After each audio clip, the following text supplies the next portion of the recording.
పోలవరం ప్రాజెక్టుకు కేంద్రం సహకరిస్తుంది అన్నారు బీజేపీ నేత కిరణ్ కుమార్ రెడ్డి. కృష్ణా జలాల విషయంలో ఏపీ హక్కులను కాపాడుకుంటూ కొత్త ప్రాజెక్టులను చేపట్టాలన్నారు.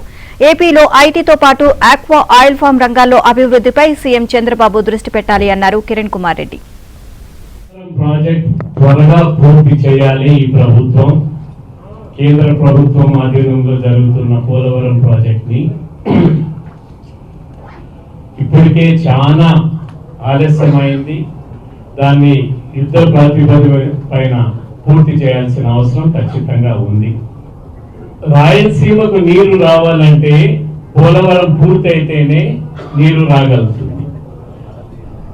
పోలవరం నుంచి ప్రకాశం బ్యారేజ్ వరకు దగ్గర 13 లక్షల ఎకరాలు స్థిరీకరణ కృష్ణా డెల్టాకి గోదావరి నీరు తీసుకుపోతే ఆ 13 లక్షల ఎకరాలు ఏదైతే ఉందో రాయలసీమ తెలంగాణకు వచ్చే ఆస్కారం ఉంటుంది.